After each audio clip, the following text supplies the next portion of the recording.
안녕하십니까? 사도신경 강의 28번째 시간입니다. 오늘은 요한복음서의 예수님에 대해서 여러분과 함께 대화를 나눠보려고 합니다. 요한복음서는 내용이 복잡하고 또 길기 때문에 제가 막 강의를 하면은 무척 긴 시간이 될 것 같아서 준비된 원고를 제가 차분히 읽어보면서 중간중간 설명을 하는 방식으로 해보려고 합니다. 요한복음서가 탄생하는 데 가장 큰 영향을 끼친 분은 예수께 사랑을 받던 제자라고 불리던 사람입니다. 전통적으로는 이분이 사도 요한이라고 알려졌지만 사실은 그렇게 오늘날 생각하지는 않습니다. 다빈치가 최후의 만찬에서 예수님 옆에 예수님과 가장 닮은 모습으로 그렸던 사람인데요. 사실 이 제자가 누군지는 아직 잘 모르긴 모릅니다. 이 사람은 아마도 예루살렘에 살았던 상당히 지적인 인물이었던 것 같습니다. 아마도 예수님이 예루살렘에 입성했을 때 예수님의 그런 제자가 되었고 또 예수님의 곁을 지켰고 예수님이 재림할 때까지 이 사람은 죽지 않을 거라고 하는 그런 소문이 돌 정도로 요한 공동체에서 매우 중요한 인물이었습니다. 그리고 바로 이 사람이 요한복음서의 저자라고 봐도 과언이 아닙니다. 근데 이분은 공관복음서를 다 읽었습니다. 구약의 어떤 예언의 성취를 보여주는 그런 예수님, 또 예수님의 하나님 나라 운동에 대해서 공관복음서가 적고 있는데 이 사람 생각에 공관복음서는 충분하지 않다라고 생각했고요. 펜을 들어서 한자 한자 적어나가기 시작하는데 이렇게 쓰는 거죠. 한처음 천지가 창조되기 전부터 말씀이 계셨다. 말씀은 하나님과 함께 계셨고 하나님과 똑같은 분이었다. 말씀은 한처음에 천지가 창조되기 전부터 하나님과 함께 계셨는데 모든 것은 말씀을 통하여 생겨났고 말씀 없이 생겨난 것은 하나도 없다. 생겨난 모든 것이 다 그에게서 생명을 얻었고 그 생명은 사람들에게 빛이었다. 그 빛이 지금 어둠 속에서 빛나고 있는데 어둠은 빛을 이겨본 적이 없다. 상당히 우주적인 내용으로 시간과 공간의 스케일이 매우 큽니다. 이렇게 시작을 합니다. 공관복음서와는 전혀 다른 새로운 이야기를 만들어냅니다. 즉 예수는 태초부터 계셨던 하나님이셨다는 것입니다. 이 세상을 너무 사랑해서 이 땅으로 내려오신 하나님, 그분이 바로 예수님인데 그래서 그분은 빛 중에 빛이고 이 세상의 죄악을 없애시는 분이고 다시 목마를 일 없는 살아있는 물이고 하늘에서 내려온 빵이고 선한 목자고 길이요 진리요 생명이고 부활이십니다. 요한복음서는 이 세상 누구에게도 붙일 수 없는 온갖 수사와 호칭으로 예수님의 존재를 설명하고자 합니다. 왜냐? 바로 예수님이 하나님이기 때문이라는 것입니다. 그런데 이런 설명은 유일신 하나님을 섬기는 유대인들에게는 도저히 용납할 수 없는 것입니다. 이단 중에 이단이라고 불려도 과언이 아니죠. 그럼에도 불구하고 요한복음서 저자는 당대의 모든 유대인이 도저히 생각할 수 없는 그런 사유와 인식체계를 뛰어넘는 새로운 모험을 감행합니다. 왜일까요? 요한복음서는 예수님을 통해서 정말 참된 인간이 참되게 살아가는 것이 무엇인가를 좀 보여주고 싶었기 때문입니다. 그러니까 심지어 하나님이라고 불러도 손색 없는 인간, 그런 인간의 삶이란 무엇인가를 말하고 싶었던 것입니다. 특별히 요한복음 10장 35절 이렇게 말합니다. 성경이 하나님의 말씀을 받은 사람은 모두 신이라고 불렀다. 성경 말씀은 영원히 참되다. 이게 누구의 입에서 나오냐면 예수님의 입에서 나오거든요.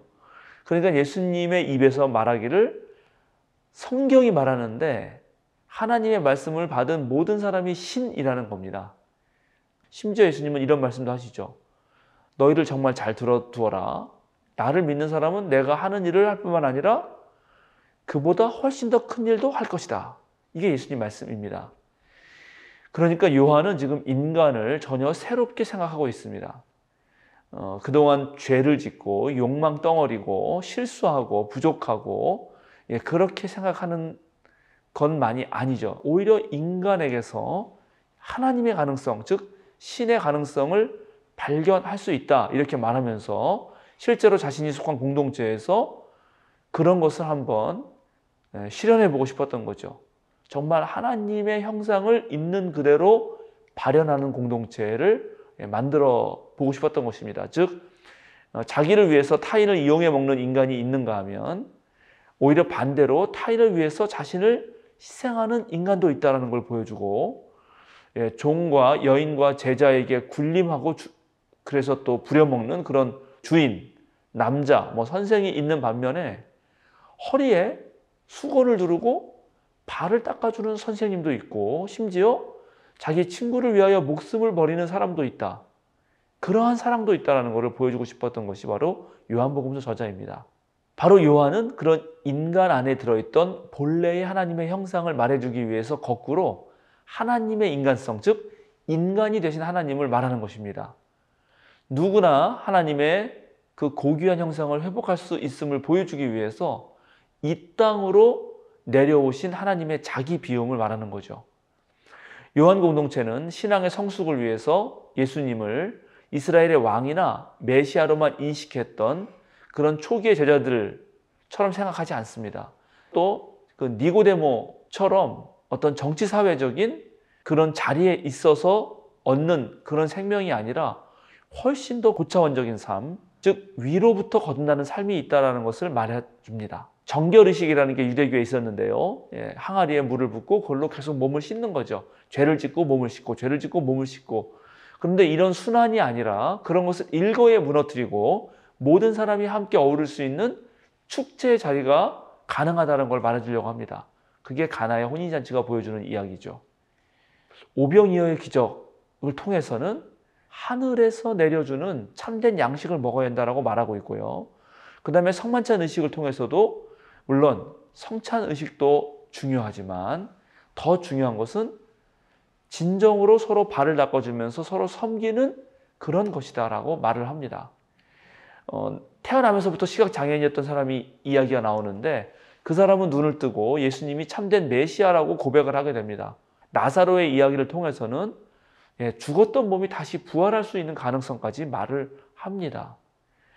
당시 베드로로 대표되는 사도계 공동체가 어떤 조직과 제도를 중요시 여겼지만, 그러나 우리 요한복음서 공동체는 그런 제도와 조직을 뛰어넘어서 아주 온 인류에게 자연스럽게 내리는 어떠한 자유로운 성령의 바람, 그런 자유로운 바람을 말합니다. 성령의 바람은 조직과 제도 속에 있는 게 아니라 각 개인의 어떤 마음속으로 불어와서 전혀 예기치 못하는 방식으로 작동합니다. 옛날 예레미야가 예언했을 때 이제 돌에 새겨진 율법이 아니라 앞으로 마음판에 새겨진 그런 하나님의 계시를 너희가 듣게 될 것이다 라고 말했는데, 바로 요한복음서 공동체가 그 말을 하고 싶었던 거죠. 그래서 성전이 무너져도 예수님이 내가 사흘 만에 다시 짓겠다 이렇게 말한 것입니다. 그러니까 하나님의 영이 성전에 거하는 것이 아니라 이제 하나님의 영이 사람들에게 거하기 때문이죠. 이것을 요한 공동체는 발견합니다.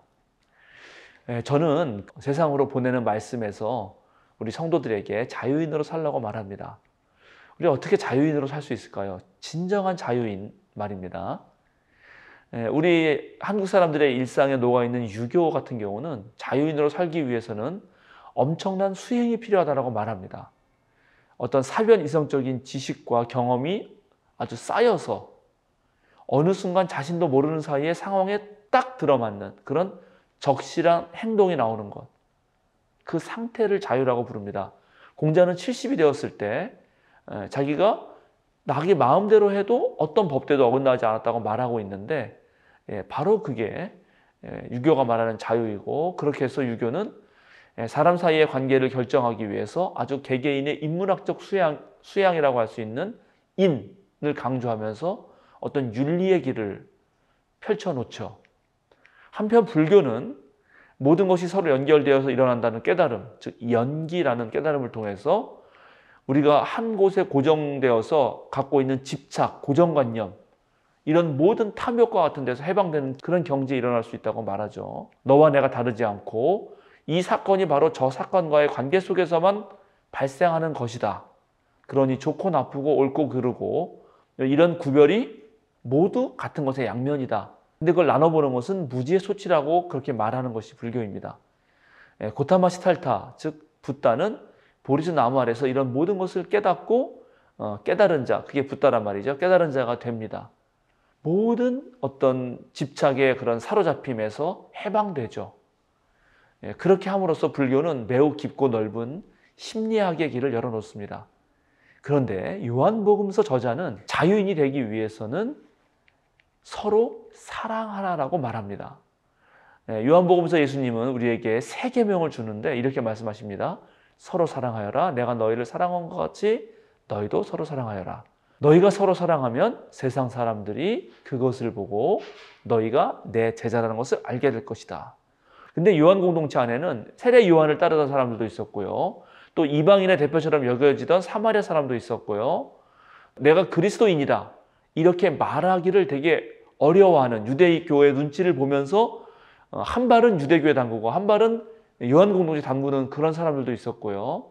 또 오히려 반대로 회당을 박차고 나와서 떳떳하게 나는 그리스도인이다. 이렇게 말하는 사람도 있었고, 또 베드로의 편에 서서 어떤 조직과 제도를 만들어야 된다. 이렇게 주장하는 사람도 있었고, 도마처럼 매우 합리적인 지성을 가지고 모든 것을 사리 판단에 맞게 생각하려고 하는 사람도 있었습니다.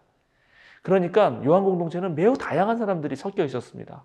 이 공동체 내에는 언제나 분열될 수 있었고 또 언제나 싸움과 갈등의 소지가 있었습니다. 그런 공동체를 이끌어야 할 이 사랑하시던 제자는 바로 예수님의 서로 사랑하라라는 그런 어떤 계명을 떠올리죠. 또 왜 그래야 하냐면 내부는 그런데 외부는 로마 제국이라고 하는 거대한 엄청난 폭력적 세력이 있었습니다. 거기서 요한 공동체는 살아남기가 쉽지 않았습니다. 그러니까 서로 사랑하라는 말은 내부의 분열을 치유하는 것 동시에 이제 외부 세력으로부터 자신을 보호하는 매우 중요한 계명이었다고 할 수 있고, 실제로 그렇게 서로 사랑함으로써 인간은 자유를 지킬 수 있다고 그렇게 생각합니다. 공간복음서에서 말하는 내 이웃을 내 몸같이 사랑하라 하는 계명은 사랑의 이름으로 자칫하면 자기의 생각을 자기의 기준의 방식대로 남에게 부과할지도 모릅니다. 그래서 유교 같은 경우는 내가 하기 싫은 것을 남에게 시키지 말라라는 말도 합니다. 요한복음 저자가 말하는 서로 사랑하라는 말이 서로 부족하지만 그 부족한 부분을 채워주면서 서로 이해하고 채워준다면 또 그 과정을 통해서 인간은 서로 성숙할 수 있고 그 사랑 안에서 참된 자유와 해방을 누릴 수 있다고 그렇게 요한복음서 저자는 예수님에게서 느꼈던 것이죠. 바로 그렇게 서로 사랑하는 것이 하나님을 드러내는 것이고 서로 사랑하시는 사람 속에서 우리는 하나님과도 하나 되고 예수가 하나님과 하나 있던 것처럼 우리도 예수님과 하나 되면서 우리 자신이 신의 경지에 오를 수 있다라고 그렇게 생각했던 것이 바로 요한복음서 저자였던 것입니다. 예수님처럼 자신의 목숨을 내어줌으로써 이 요한 공동체를 살리신 즉 하늘의 미랄이 땅에 떨어져서 여러 열매, 더 많은 열매를 맺는 그런 체험을 통해서 이제 예수님 말씀에 자신들도 주체적으로 서서 예수님에게 대해서 길이고 진리고 생명이었던 그 예수님에게 배우고 예수님의 말씀에 따라서 서로 사랑한다면 우리 모두가 바로 하나님을 계시하는 존재가 될 수 있다라고 그렇게 생각했습니다. 그러나 그런 요한 공동체의 길이 마냥 쉬운 것은 아니었습니다. 아까 말씀드렸듯이 로마 제국에게 핍박당했고 같은 유대인들에게 왕따를 당했고 또 모진 박해를 받아야 했습니다. 요한 공동체는 때가 악하고 사탄의 세력이 횡행하고 악법이 자신들을 조여온다고 늘 느꼈습니다. 그런데 그럴 때마다 또 요한 복음서를 만드는 이 공동체는 예수님의 말씀을 기억합니다. 너희는 세상에서 환난을 당할 것이다. 그러나 용기를 내어라. 내가 세상을 이겼다. 그러니 너희도 세상을 이길 것이다. 서로 사랑하는 너희는 내가 없어도 나보다 훨씬 더 많은 일을 하게 될 것이고 왜 그러냐 하면 바로 너희가 이제 나처럼 땅 위를 걸어다니는 하나님의 형상이기 때문이다. 이렇게 말했던 것입니다. 우리가 오늘은 요한복음서를 통해서 요한복음서가 느꼈던 예수님이 왜 그렇게 생명이었고 진리였고 빛이었는지 정말 하나님이라고 느낄 수밖에 없었는지를 말씀드렸습니다. 요한공동체가 꿈꿨던 우리가 서로 사랑의 어떤 계명을, 그 세 계명을 실천할 수 있다면 우리 또한 예수를 믿는다고 하는 것이, 나는 예수를 믿습니다라는 것이 곧 예수를 믿는 모든 사람들끼리의 서로 내어주는 사랑으로 드러날 거라고 생각합니다. 다음 시간부터는 이제 조금 더 조직신학적으로 우리가 예수님을 믿는다는 것, 예수님이 어떠한 분임을 믿는다는 것인지 함께 얘기해 보도록 하겠습니다. 늘 좋아요, 구독 부탁드리고요. 여러분에게 이 강의가 도움이 되셨다면 주위 분들에게도 많이 소개시켜 주셔서 우리 생명사랑교회 온라인 선교사역이 더 많이 퍼질 수 있도록 함께 노력해 주시면 감사하겠습니다. 여러분 고맙습니다.